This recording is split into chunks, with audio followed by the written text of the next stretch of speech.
Welcome back, everyone, to another rendition of the Bills Beat podcast here on WKBW.com, iTunes, podcast on your Apple phone, or SoundCloud. However you got here, thank you. And before we do anything, we've got a big guest coming up, and I'll tell you about that in just a second. But before we do anything, Tyler Dunn, who is here with me, like always. Last time we had a podcast, Tyler, we seemed to come to an understanding, a gentleman's agreement that if Brandon Beane was the man that was hired as the Bills GM, you would have to come here bedecked in a shirt and tie because, self-admitted, you are not a tie guy, so I figured that was fair. And if Brian Gutekunst was hired, then I would have had to wear exactly what you're wearing now. So, Tyler, what the heck? He's not wearing it. First of all, congratulations, Joe, for having your finger on the pulse of all things Buffalo Bills. He was hired, I think, 2 or 3 hours after we did that podcast. Yes, Brandon he sure Beane was. The GM, how stupid did you feel at the moment? I'm just kidding. You don't. Well, I immediately thought of the fact that I'd have to wear a shirt and tie. I wish I had some grandiose explanation as to why you're not. Right, because I literally live about a half mile from this building. Truth is, Joe, I pushed it the time limit to coming over here. It got to be about 12:44. Still needed to shower. Still needed to shave my head. You got here by 1:05? Yeah. That's impressive. Oh, yeah, exactly. I'm not even mad. I don't mess around. Well, actually, I am kind of. Well, I also cut my head from time to time. So that's why when you rush, speed shaving can be tough. Yeah. But didn't cut it this time. It just, I looked in my closet and I'm like, you know what? I got some shirts there, got a couple ties over there. Would have to iron the shirts. Would have to put on some nice pants. Would have to do all this bulk. I just didn't. Dude, it's TV. Like you didn't have to put on nice pants. You can wear your jeans. You can wear holes in your jeans. I'm a t-shirt and jeans guy. It doesn't matter. Everything's from the waist up. And I mean, dude, I roll in shorts sometimes. What I'll say is, when it comes down to it, we've seen each other in the press box. I'm not really dressed to the nines. No, you're not. But you do have a button down, and you usually wear it under a sweater. You're right. I do that. I know Ty. I think this year, though, Joe, 2017, I'm on a mission to try to get sports writers, sports broadcasters everywhere to dress down at sports games. Well, when we're talking sports, I don't want to get dressed up. Well, I am on a mission to get you dressed up for this podcast the next time around, but you got bailed out this time. Well, you're lucky. You got bailed out. What I was going to get to is, you know what? Since I am a man of my word, maybe not today. Let's do double or nothing, triple or nothing, quadruple or nothing. I don't accept your choice. I don't accept your terms. I want the listeners and the viewers of this podcast want to see tie in a tie. Hashtag tie in a tie. Man, I don't think they do, Joe. No, they do. Trust me on this. When this goes out and we start getting tweets, hashtag tie in a tie, everyone, if you listen to this, tweet at Tyler and me, hashtag tie in a tie, right. And we're going to get this happen. And if you would rather your journalists that cover the Bills and cover all sports to dress down and, not wear ties and not get all dressed up, how about hashtag make sports something again? I don't know. He doesn't even have a hashtag. Bring T-shirts to sports. Not even I don't have a hashtag. Doesn't come prepared with a shirt and tie. I would at least have a hashtag in the holster ready for this, but I don't. All right, we've wasted a good 5 minutes. If you're still listening. God bless you. Well, listen. I mean, sometimes it's fun to throw a little personal touch in there, especially when Tyler squelches on a bet. But I'm not bitter. You have to wear it next time. This is or else what? Or else everyone will know that you are a squelcher. Hashtag Tyler the Squelcher. How about just lion tie? Just lion tie. Lion Ted's not around anymore. Just lion tie. Tyler the Squelcher. Whatever you would prefer out there in podcast listening land, that is what tie would be. But you're bailed out because you will not make it on the air on the 6 or the 11 o'clock news tonight. What if I throw away all my ties, but then I don't have a tie to wear? I will bring one for you. I wouldn't be able to. Really? I will provide one. Man. I'll set you up with a nice Can I leave it tied? Can I just leave it tied? Like tie it once? I don't like tying and retying and all that. Tyler. Do you retie your ties? Every time. You do? If you let it be tied the whole time, then you're going to screw up the tie. like you're going to crease the tie. Oh, that's a bunch of malarkey, if you ask me. I'm educating Tyler on ties. Not a tie guy. Tie on ties. All right. Well, you're bailed out, and this is the bigger point. Yeah, because you could have just kicked me off the podcast. I could have, but I didn't. Within your means. I needed you to listen to our next guest because he's the one that helped me get you in a tie, conceivably next time. Brandon Beane, the new Bills general manager. I had the opportunity to sit down with him a little bit earlier today, kind of to figure out exactly who he is. We heard a lot about, all his feelings on Tyrod Taylor, things like that, but I kind of want to get inside his mind a little bit and see what drove him, everything like that. And so I actually got to sit down with him for a good 15 minutes, and we'll play that for you in just a second. But right after, Tyler and I will come back to kind of tell you, exactly what we made of the interview too, because there's a lot of good nuggets in there. So right now, here is Brandon Beane, the Bills general manager, with me earlier today. Welcome back into the Bills Beat podcast, and my guest today is none other than Buffalo Bills new general manager, Brandon Beane. Brandon, thanks for taking the time out to join me today. No problem. Now, we've heard about your thoughts on football and everything, the roster a little bit. I kind of want to get to know more about what makes you tick a little bit. I know the story about the being the PR intern in the summer, but what kind of drove you to get into football? Is that something you always wanted to do? Is that the area that you always thought, like, yeah, this is kind of where I want to go? And was it initially like, hey, I'll do PR, why not? Yeah, I think, first of all, to your first question, I played all sports growing up, football, basketball, baseball. Nothing drove me more than football. Nothing was more fun than football. Football was the one sport that I didn't wait until the season to prepare for. Basketball, baseball, golf, whatever, I waited till the season. And there was kind of an inside motivation for football. Yeah, and what kind of how'd you get your in? I mean, I know I've seen plenty of interns roll through, like summer PR interns with training camp. Yeah. Who'd you meet? How did you kind of get that into? Because going from PR side to football side, not that easy. No, as I did my research on trying to get into the NFL, and I also did look at the NBA because I didn't just want to limit my options, but once I got in with the internship, I said the first thing I need to do is just focus on the job at hand and just be the best PR intern I can be, but also have conversations with others, how they got in the business, how they got started. And at the end of the internship, when it was wrapping up last day or so, I just let it be known to the PR director and his assistant and somebody in football ops, hey, if anything comes available, I'd be willing to do it, and you don't have to pay me.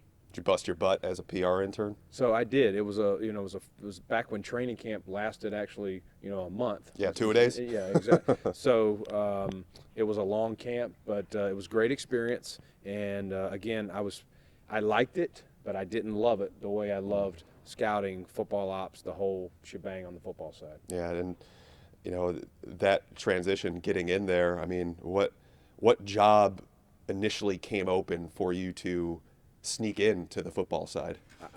Luck happens in this business, and the football ops intern for the '98 season left. I don't know how the departure went. I don't know if he left on his own or was forced, but 2 weeks after my internship ended, I got the call and said, hey, we need a football ops / player engagement, it was player development back then, intern for the season, and you did a great job in camp, are you interested? And I said, tell me when to start, and I started the next day. Can you remember like a watershed moment where there was a clear fork in the road? I'll give you, for instance, like back before I got going with what I was doing, I was a bank teller, and there was a day where I was part-time at a radio station.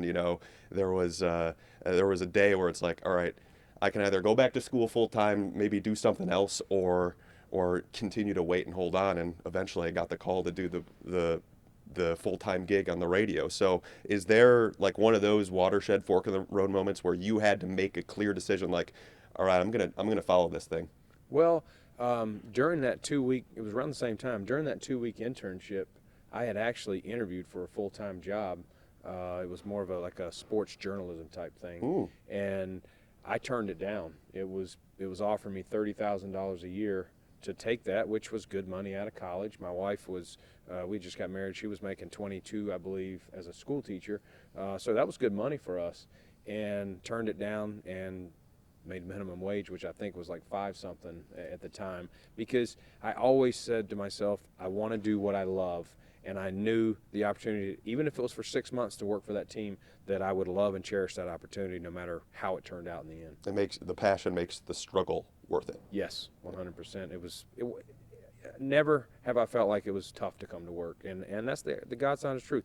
So there's been some tough Mondays after losses. Obviously, after losing the Super Bowl, that was miserable both times. But you bounce back, you get over it, and that's what this business is about. Now, can you take me through every department that you've worked in for the Carolina Panthers? Well, I did. Obviously, I started as a PR for a month. Then I went into football operations. My next move was, as I ventured through, started learning some of the cap stuff and, dealing with agents and, just cap management. And Marty Herney did a great job exposing me to a lot. Even when it wasn't my job, he exposed me to it, let me be around it, let me be in the discussions. And it really helped me grow. And then, obviously, I jumped into the personnel stuff. Starting in around 2008, I really dove into that more behind the scenes. And in 2012, hit the ground running and been on the road ever since, doing a lot of the college scouting. So done a lot of various things, from fold towels in the equipment room as an intern to signing players to contracts. I was going to say, what's the craziest assignment you've been given? Oh, probably, there's been so many. I don't know where to start, but, probably running through the airport back in the day when you could go through you didn't have to have a ticket to go through. You could go into the gate. And the good old days. And I used to have to wait for players to pick them up. And this was pre-internet pictures of players. So you're guessing at who these guys are coming off. The linemen were obviously easy. Yeah. But there's some DBs and skill position guys that, and I did make some mistakes of introducing myself, and it was not the player, somebody else. And I'm like, "Are you Bill? Excuse me." No. And they're looking at me sideways like, "Who is this guy?" Who is the most notable player you messed up on in that, for instance? I don't know who I don't remember who I messed up on, because it was probably an unknown. But brought in Reggie White. He That's ended pretty his cool. last year career. Nate Newton was a big guy. We had some big names that came through right when I was doing all the airport pickups and the gopher duties of a first-year guy. Very cool. Now, you kind of touched on it, but maybe peel back the curtain a little bit. What drives you? Like, what growing up made you just as passionate as you are, or maybe a motivating factor that made you want to chase the dream and chase, over, even monetary compensation to, chase what you're really passionate about? Well, sports always drove me, and I knew, I did well in school, but without sports, I think I would have got bored in school. And as a senior in high school, I tore my ACL, and football was taken away, basketball was taken away. And at that point, I was definitely at a crossroads in my life of how can I stay in sports? So I originally went to school to be a teacher coach, and I was going to coach college, high school, however I can get started, and was going to try to be as high as, get to as high as point as I could, maybe a pro coach. But I realized when I got in college, a couple years in, that just being a pro coach without a connection and the research I'd done, how hard it was going to be. So I said, let me try another angle and work on, on the administrative personnel side. Would you classify yourself as a nerd? Not just your everyday nerd, probably a sports nerd a little bit, but not a book. I didn't kill it. Oh, I mean, nerds come in many different forms. Yeah. Are you a spreadsheet guy? Yeah, I do like spreadsheets. Okay. Yeah, visual. I'm a very visual guy. Now, I mean, analytics is a huge to-do thing, a very broad term. Yep. Where do you assess, or how much do you use, advanced metrics to try and help build a roster, or ideally what you would like to do? Yeah, analytics is obviously, baseball made analytics famous for sports, and football is different, but there are things you can use the last 5 years, I would say, in Carolina, we really advanced in a lot of areas of being able to do the deeper dive, be more granular with data. And listen, 3/4 of it you end up throwing out. But there are some nuggets that you find as you dig that match what you see. The eye test is still number one. It's the player's got to look like a player, smell like a player, the whole 9 yards. But there are analytical data points that do stack up and say, you know what, this matches up as well. This will help us validate that this is the right player, or or the right cost for a player, or whatever you're using it for. Now, I'm assuming you're going to bring the same philosophy to Buffalo because it worked for Carolina quite well. Yes, most definitely. We're in the early phases. Obviously, I'm building a staff right now, and this is when I talk to the Pagulas in the interview process, getting everything up and running operationally the way I know it works and the vision I have. It's going to take some time. And just like building the roster, building the front office the way that I think works most efficient and will get us the best players and the best staff, it's going to take a little time, and we're just going to slowly get there. We're not going to try and overnight do it. Now, quarterback, obviously, huge to-do here. What do you look for most? Like, what qualities do you admire most in quarterbacks in the NFL? Well, I've been around all shapes and sizes, from Steve Berline to Steve Bono to Jake Delhomme to, Cam Newton. And the one thing that you have to have the intangibles. You got to have the leadership qualities. You have to, you got to get guys to follow you, and because it is a quarterback league, and if you don't have the leadership in the other guys, that's 11 guys on the field. If they're not following you, it just doesn't work. I've seen quarterbacks that had arm talent. We've known the names in this league. I'm not going to call them out, that have all the talent in the world, been first-round picks, but they weren't leaders. So you got to start there. You want to be able to have a passer that can throw from the pocket. It's good to be mobile. We love that, and obviously Tyrod brings that, and I think Peterman has some things like that. All these guys have some different qualities. There's not one thing, but at the end of the day, quarterbacks in the NFL must be able to throw from the pocket. What's tougher to teach, in your opinion, or what's tougher to learn for quarterbacks in the NFL? Arm strength or accuracy? You love arm strength. You can't teach arm strength. You can probably improve it a little bit. Like Aaron Rodgers improved in Green Bay with that. Exactly. You can definitely do things from flexibility and all sorts of things that baseball pitchers do, and we'll obviously always look at things like that. The accuracy is very important, and this is, the guys are not as open in the pros as they are in college, and so it will show if you got a guy that's inaccurate from the pocket. All right, I've got some. Actually, one more on the QBs. Do you like your quarterbacks to take some chances every once in a while? Because, like you said, tight windows in the NFL, and it almost necessitates it. Yeah, calculated risk, whatever you want to call it. Right. There are times when they're going to have to thread the needle. It's third and long, and it's late in the game, and we got to get this play, and they're going to put a spy on the quarterback or something like that. He's got to stand in there, trust his reads, trust his progressions, and sling it and make the throw. And you have to do that. College, you see a lot of running quarterbacks that can just make a play with their own. Everything breaks down and it becomes sandlot football. And you do see some plays in the NFL, but the speed is so different here. It takes a special player to do it, and to do it often. And again, the pounding that you take. We even saw that in Carolina last year. Cam took more hits last year than he had taken in the previous years. So it's a tough league, and again, I'll go back to that's why you have to be able to throw from the pocket. All right, I got some quick hitters for you. You're an NC guy through and through. What did you have to say to your wife to try and get her to go to Buffalo? You know what? She was great. Yeah? I thought I was going to have to really convince her, but when I told her about the Pagulas and how great they were and all the things they said, and I literally, when I went down for that interview, had all these questions of things to go, and just it sounded like a great place here, and it's been everything and then some. Favorite sport outside of football? To play would be basketball. My guy, me too. So, yeah, I'd probably say basketball. Okay. Now, because basketball is, I've got a conceptual question for you. Shot clock's off. You're up 3, under 10 seconds to go. Do you let him shoot it, or do you foul? Probably foul. Okay. Yeah, probably foul. I think that's the right play. Yeah. Myself.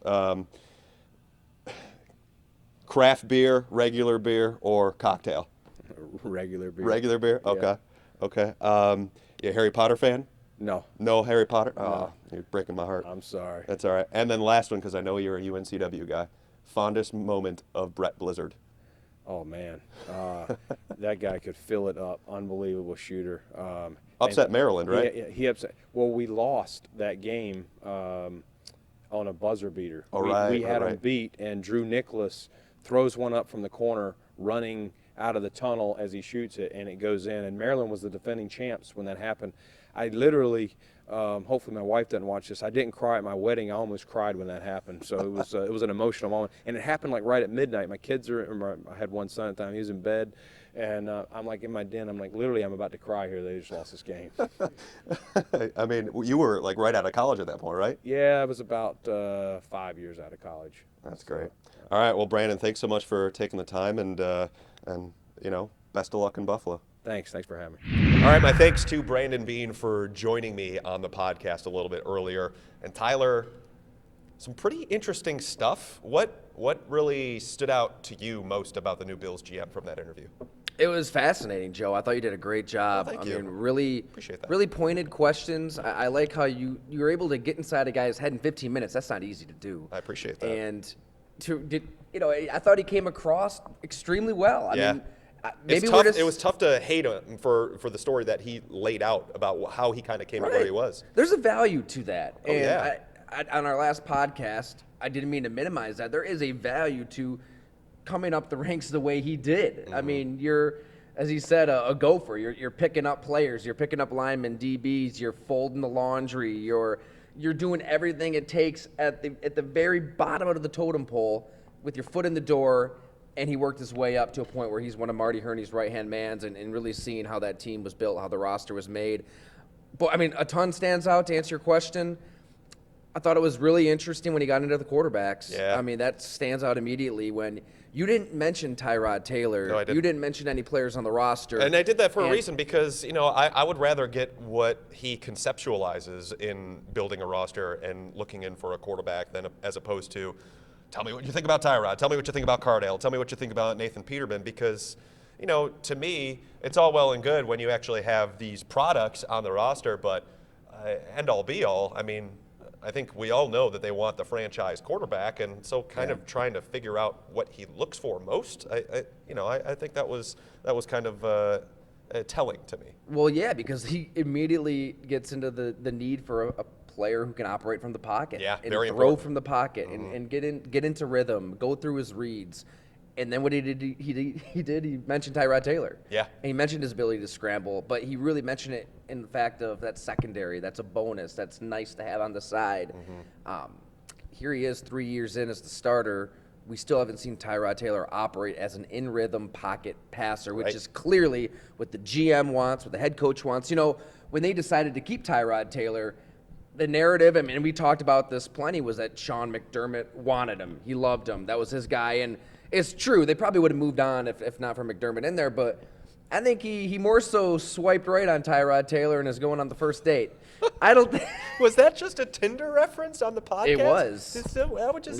Tyler went in on that. All right. Well, that's what he did, right? Yeah. I mean, he restructured his contract. It's very team friendly. They just didn't want to dive into the season with nobody and take the risk that with the T.J. Yates and Cardale Jones, which is Totally. what would have happened at the time that they restructured Tyrod Taylor. The big picture is Tyrod Taylor is not a McDermott guy. He's not a Brandon Beane Nope. guy. He's really not a Terry Pagula guy. I mean, he's the owner, but it was more so Rex falling in love with him, and I think Whaley, to an extent, liked Tyrod Taylor a lot. Well, guess what? There's a new sheriffs in town, Yeah. and they want a prototype of the position. It is interesting. As soon as Brandon Beane was going in what he likes in a quarterback, I thought back to when I sat down with Tyrod Taylor before his second season as a starter, and he said that he can do the things that Cam Newton does. He thinks he can take a Cam Newton step. Granted, he didn't have Sammy Watkins. There was a lot of chaos around the guy. Oh, yeah. We have to give him that caveat, that asterisk there, absolutely. But he wasn't anywhere close to an MVP Cam Newton season last year. If he takes that step and he can operate from the pocket, that's what Cam Newton can do. He has a rocket arm. He can throw from the pocket. We just haven't seen that from Tyrod. I would be very surprised if he's the long-term quarterback in Buffalo. Yeah, and a few things that stood out to me. I mean, I think the word that we're looking for with Brandon Beane, and just him telling the story about how he was offered a sports journalism job for $30K a year, which was good money. His wife was making just a little over 20. Yeah.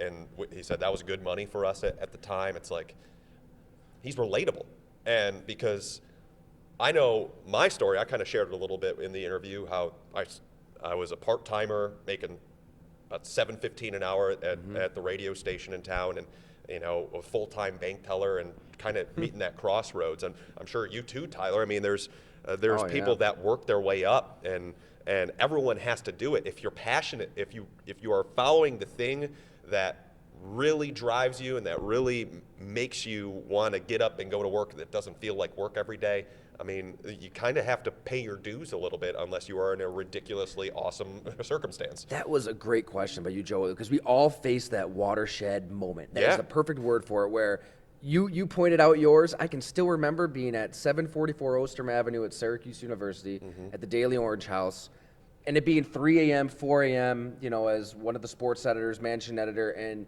you're blasting Kanye, you're putting out a paper, you've got 2 tests the next day. You drive into Georgetown or driving to D.C. to cover a Syracuse-Georgetown game 2 days later, and it's like, that's the watershed moment. Like, do I love this? And you put it perfectly in that interview with Brandon Beane, that the passion drives it. The passion makes those sacrifices worth it. It did for you. It did for me. And Brandon Beane, it absolutely did, where he put in his time, and everybody around him, all of his bosses, saw this insane work ethic that the guy had, and kept promoting him, kept giving him opportunities. And that seems to be what Sean McDermott is all about. They're very similar. And they're very similar that way. I mean, McDermott worked himself up from the scouting ranks. Like, he didn't have to go to the PR side at all, but, I mean, that's to me why that's the type of questions that I wanted to get to know, because we kind of knew, like, the cursory story about him, like, I started off as a PR intern, he's worked a little bit on everywhere, blah, blah, blah, worked his way up, and now he's the GM in Buffalo. But what actually happened? What did he have to do there? Like, go to the airport to pick up Reggie White? That's pretty cool. And, folding towels, he brought that up. I mean, he had to do a little bit of everything. So that's why I just want to kind of bring that up. He's relatable, and very much so. But now, shifting back to the quarterbacks. Always comes back to the quarterback. It does. It really does, and I think as it should. He understands that. I mean, he knows full well that in Carolina, they weren't going to be able to do what they did without having Cam Newton there. I mean, he knows. I mean, they went and drafted Jimmy Clausen a year before they got Cam Newton, but they knew that they could not pass on Cam Newton at that point in time. He saw how another thing that I really like about him that we didn't bring up, he saw the faltering of a GM regime, and he survived that firing of Marty Herney and got into the next regime of the Carolina Panthers and saw how success was built from the ground up, which I think is an important point with him. So he has a lot of interesting things, but again, it all comes back to the quarterback, Tyler, and his comments about being able to throw and operate within the pocket. You hit the nail on the head. That is what stood out to me more than anything. As soon as he said it, I'm like, can Tyrod be that guy? Because he's going to have a chance to prove that he can. But if he can't, and the GM kind of says, all right, this needs to be the way that we can be successful in the NFL, that's the thing he has to prove more than anything now, in my opinion.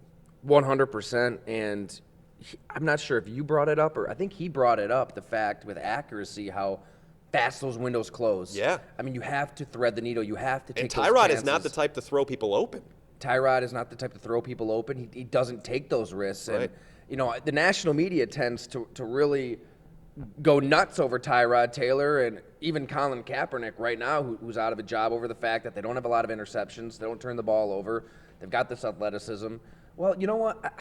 I want my quarterback taking some of those chances. I mean, you've got to roll left, throw across your body right every once in a while. You have to throw a guy open, as you said, which this is all stuff that Cam Newton did in Carolina when he had Jericho Cotchery, Ted Ginn, and some of those he had receivers. nobody he was throwing to. Which, Is that an indictment on Brandon Beane, the fact that they didn't surround him with enough, or the Panthers front office to an extent? I mean, they went out on wide receivers from that point forward. I mean, they brought Greg Olson's career to the limelight. And they did draft Kelvin Benjamin. They drafted Kelvin Benjamin. They've drafted Devin Funchess. So they brought in, they saw that need. But what they did was they got the quarterback. They built up the defense with Luke Kuechly and Josh Norman and the defensive line. That's very critical to their success.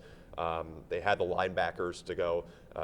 They started to focus a little bit more on the offensive line as they kind of grew along. And then the wide receivers, I don't know, maybe it came last only because they had all the rest of the team in place. I'm just picturing Jericho Cotcher dropping everything thrown to him in the Super Bowl. Well, Ted hard to get that memory. And Ted Ginn. Philly Brown started some game, and he's here in Buffalo now. Yeah. Well, I kind of digress. I guess my main point is like that one-liner from Brandon Beane is encouraging because one reason I was kind of banging the table here last podcast for Brian Gutekunst is there's a track record. Everybody who's left that Ron Wolf system has gone to a team, found a quarterback, and turned things around. And Gutekunst is cut from that same cloth.